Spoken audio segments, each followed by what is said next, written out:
Antes que histérica e histórica, es una nueva columna que intenta reflexionar de manera coral y con los sonidos de la radio el transitar escénico musical de las feminidades. ¿Quién va a detenerte? ¿La muerte, la edad o la idea? ¿Quién va a detenerte? ¿Quién va a detenerte? ¿La muerte, la edad o la idea?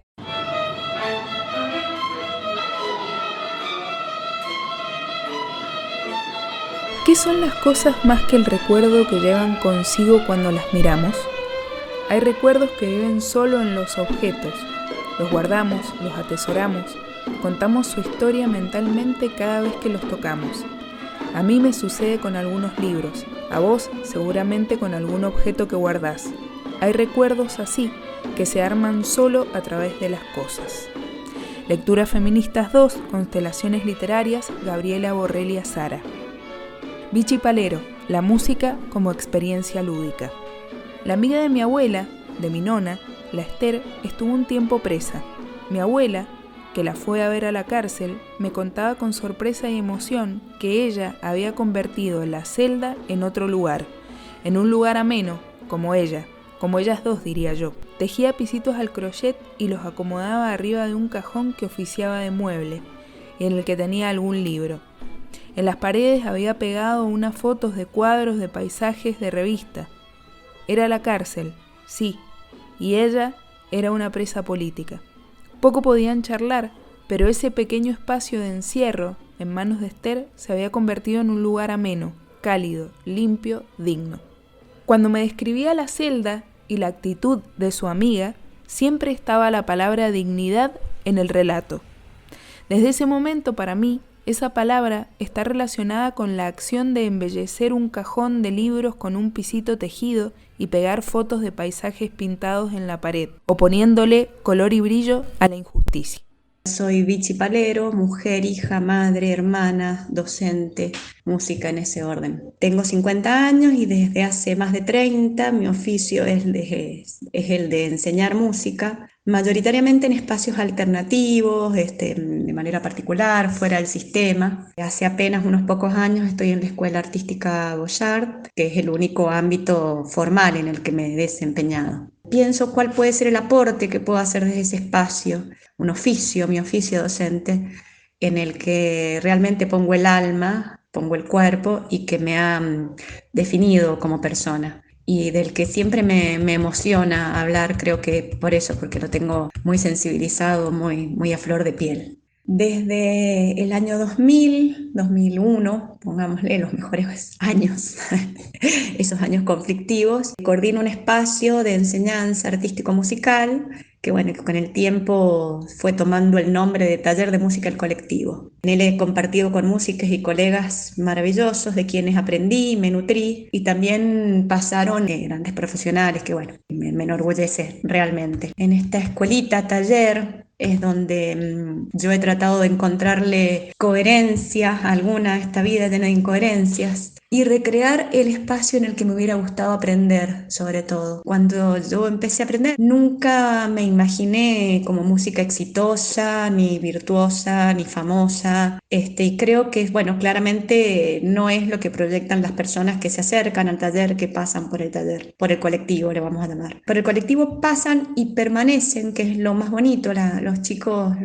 pueden ser niños, adultos, la verdad es que tenemos una variedad de edades amplia, permanecen mucho tiempo, que es lo más bonito. Y personas de todas las edades, desde muy chiquititos hasta adultos que ya peinan canas, e incluso niños muy chiquititos que han pasado muchos años y ya son adultos. Hay una búsqueda de atravesar todas las edades y compartir procesos de aprendizaje grupal sin que sean seccionados en niveles o seccionados en gustos, edades, instrumentos. Bueno, desde este espacio claramente ha sido una búsqueda colectiva, eso sobre todo, que si bien se respeten las individualidades, sea siempre hacia una proyección grupal, y no de estrellato, sino eso, de una cosa más comunitaria, más afectiva, siempre tratando de alejarnos de estereotipos estéticos impuestos, música popular, música de consumo masivo, sin que se nos avergüence nada. Y si bien, bueno, ahora están muy de moda estas propuestas de aprendizaje alternativos, lúdicos, en formato de taller, realmente llevarlos a la práctica con responsabilidad es sumamente difícil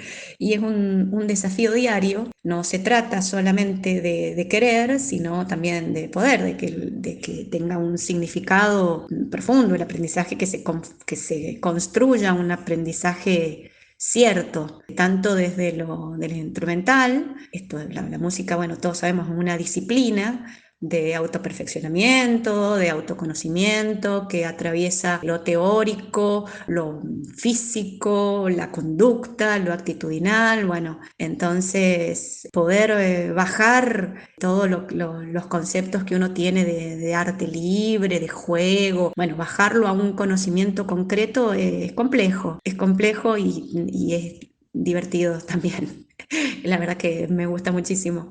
Desde la docencia, porque yo hablo del taller colectivo, porque bueno, realmente es lo que hace más de 20 años que me consume casi el 90% del tiempo, pero también en las horitas que tengo en la escuela artística, también la propuesta es digamos, un aprendizaje súper ecléctico. Mi formación académica, yo tengo la licenciatura en viola, que me costó horrores, en la Escuela de Música en la Universidad Nacional de Cuyo. Esa es mi formación académica, pero bueno, siempre he sido muy inquieta en cuanto a tocar todo lo que suene. Entonces toco mucho el violín, me defiendo a los trompis con el violonchelo, tengo una sólida formación pianística porque también estudié piano en la escuela de música, toco la guitarra, las flautas dulces, canto, bailo, me gusta payasear, me gusta interpretar, disfruto muchísimo de todo lo que sea la expresión, ya sea a través de un instrumento, el canto, el cuerpo mismo, me gusta mucho jugar con lo corporal. Y todo esto a disposición del aprendizaje y de la docencia. Jugar mucho en las clases, improvisar, pero una improvisación consciente, o sea, yo no es la improvisación pura, sino es también tener claro hacia dónde uno quiere ir y bueno, quizás estar atento a las señales de proceso, pero realmente esta ciencia que es el enseñar y el aprender es una cosa que me fascina y más si se da desde la música, desde la creatividad. Yo creo que ese placer que a mí me ha producido la expresión y que me ha acompañado, bueno, en todo este medio siglo de vida, es la que me gusta tanto poder abrir en todas aquellas personas que recurren a mí para aprender. Pero hay una historia que me parece bonita para contar. Mi viejo fue abogado laboralista y cae en cana en la época del proceso y una de las primeras cosas que hace al salir de la cárcel es comprar un piano para mi mamá. Mi vieja con 7 hijos, bueno, encontrará cada tanto 15 minutitos libres para tocarse algún tanquito. Ella tocaba de chica, que tocaban algo de piano, las piezas clásicas del tango, el folclore, qué sé yo, Richard Clayderman, Parelisa, cómo no. Y yo me ponía al lado y cantaba un montón de tangos que ni siquiera escuché, no los había escuchado, de tangos como Ríe Payaso, por ejemplo, El Payaso. Y bueno, y en mi casa se hacía música así, mi vieja tocaba el piano, después se compró mi papá una guitarra y tomábamos clases un poco todos. Algo muy fuerte fue el paso por el taller de expresión de la Rosa Guiñazú Fader, que tenían también con la Jovita Kemmelmacher, donde aprendimos a tocar flauta y hacíamos danza y nos abrió la cabeza con mis hermanas, bueno, a toda una cosa preciosa que vivimos como un juego, ¿no? La anécdota va porque mi papá muere tempranamente por una ACV, yo empiezo piano en la escuela de música, así también como un pasatiempo, una actividad más, como quien hace un deporte, hago un par de años. Yo no tenía idea lo que era una viola y no había visto de cerca un violín, salvo imágenes en la tele, que se en fotos, pero no lo había tenido cerca nunca. Y en la época de inscripciones paso por la Secretaría de la Escuela de Música, ahí en la calle Lavalle, para inscribirme. Y estaba ahí cerquita la Eleonora Guiñazú, que es oboísta en la orquesta de la universidad.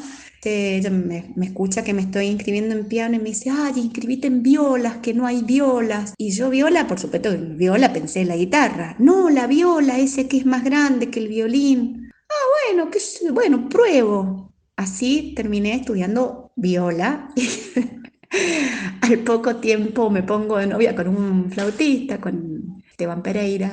Pero bueno, como me copó toda esa onda, bohemia, de la escuela de música, yo venía de un colegio secundario muy conservador, donde no lo había pasado muy bien. Me fasciné con esa onda y yo que perfilaba para abogacía, no sé, qué sé yo, psicología, historia, me encontré anotándome para la licenciatura de viola. Ahí entro ingenuamente en la licenciatura, una carrera súper solitaria porque yo tenía cero formación instrumental, entonces antes que cualquier cursado grupal, yo tenía que tener medianamente los conocimientos del instrumento para recién acceder a las materias grupales. En la escuela de música me vinculé sobre todo con los flautistas porque como yo estaba de novia con este chico, bueno, ahí la conocí a la Betty Plana, que me alucinaba como persona, y el séquito de flautistas de Lars Nilsson. Pero al poco tiempo yo entré en una crisis vocacional muy grande porque me decía, ¿qué estoy haciendo yo acá encerrada en estas cuatro paredes viendo si pego una nota? Yo en esas crisis vocacionales, yo estaba por dejar toda la miércoles y en aquellas épocas había empezado a vincularme con los chicos de hijos, justamente como hija de preso político, y se hace un encuentro del arte oculto que se hacía en aquellas épocas. Y entonces vamos con mis hermanos y con mi mamá, y ellos empiezan a rememorar las manifestaciones artísticas que se hacían en la cárcel. Y yo empiezo a acordarme de muchas cosas que nos contaba mi papá, de pequeñas obritas de teatro que hacían, de tallado en madera. Y entonces mi mamá pide la palabra y cuenta esa anécdota que antes no había contado y que era que mi papá lo primero que hace al salir de la cárcel era comprar ese piano porque le dice él a ella que se había dado cuenta que lo que lo había mantenido vivo durante su paso en la cárcel había sido el arte y ese reconocimiento a esos compañeros artistas que habían mantenido el arte oculto vivo. Eso me hace mucho ruido en la cabeza, me hace volver a vincularme con esa carrera que yo sentía tan solitaria, tan hedonista, tan pasatista. No olvidamos que yo estaba en la carrera de un instrumento académico cuya proyección era entrar a la orquesta, no había mucho más que eso. Al tiempo empiezan a hacerse famosas las orquestas, el movimiento de orquestas venezolano, con toda una vinculación del arte social. Yo también ahí ya empiezo a leer Paulo Freire, Anderegg, con su teoría de la educación en taller, la educación popular. Y ahí empiezo una búsqueda distinta y todo esto que yo había sentido de culpa quizás de mi paso por la música como una cosa de autoayuda casi, empiezo a encontrarle un sentido social, un sentido de transformación, que por supuesto no lo descubrí yo, ni mucho menos, pero que por ahí ese fue el disparador para que yo lo encontrara. Como música siempre he sentido que me queda muy grande el título de música, por eso yo siempre me posiciono más como docente. Siempre tengo ese recuerdo de haber estado haciendo música sin darme cuenta, ¿no? No sé, en la secundaria, los compañeros me recuerdan como la que tocaba la guitarra en los fogones. Yo la verdad es que lo hacía con tanta naturalidad y en aquella época no era común que una chica tocara la guitarra. Yo tomo conciencia ahora, yo tocaba el charango, por ejemplo, porque me gustaba, pero jamás con ninguna proyección de estrellato en absoluto. Ya cuando yo empecé mi formación, claro, yo no vinculaba esa actividad lúdica, así, de pasatiempo, de tocar la guitarra con el estudio formal, de la teoría, la armonía, el contrapunto, historia, que nosotros teníamos en esta formación tan rígida de la Escuela de Música de los 90. Me costó muchísimo el instrumento. Yo empecé de muy grande con el instrumento, la viola, que por supuesto que uno debiera abordar para ser un virtuoso no más allá de los 5 años, porque además la carrera era una carrera virtuosística. Los programas que nosotros hemos cursado son programas de virtuoso, no son programas para un músico de fila, por decirlo de algún modo. Yo nunca encontré un maestro guía acá en Mendoza, tuve un paso por Francia donde tuve una formación sólida, pero de no más de 2-3 años, que en la carrera de un músico es muy poquito. Tuve algunas vinculaciones con la música, pero siempre me pasaba lo mismo que nos pasa a todas las mujeres, o al menos a todas las mujeres que no hemos sabido vencer esas barreras. Yo andaba en bicicleta con un instrumento caro, no podía trasnochar, no tenía movilidad y trabajaba, siempre trabajé, entonces trasnochar, participar de pequeñas banditas, que además un instrumento como la viola, no, ni siquiera el violín, ¿viste? No, no teníamos mucho acceso. Me empecé a dar cuenta que tampoco me copaba mucho la onda orquesta o la cuestión de la música académica, no, prontamente al tener esta identificación con la docencia no tuve mucho escenario, salvo un breve paso por la orquesta municipal, donde compartí escenario con grosos impresionantes que para mí me marcaron muchísimo, como bueno, el Polaco Crisac, Tito Francia, el David Elías, estaba con ellos, incluso canté mucho tango con ellos, y después ya renuncié y bueno, me dediqué a la docencia porque fue lo que me apasionó. Siempre en los ámbitos musicales donde estudié, siempre hubo preponderancia de mujeres y siempre las mujeres eran mejores que los varones.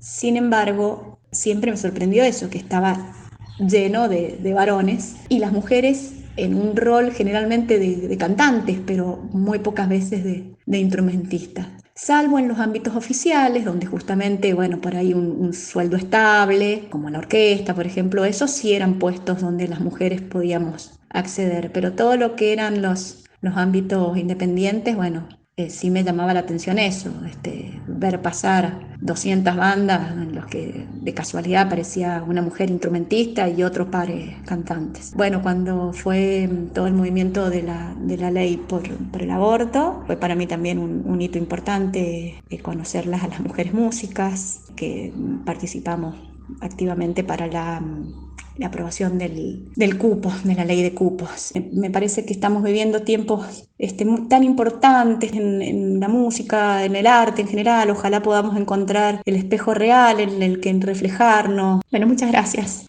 Queremos agradecer muy especialmente el relato de Vichy Palero. Escuchamos a Vichy Palero y estudiantes del taller El Colectivo.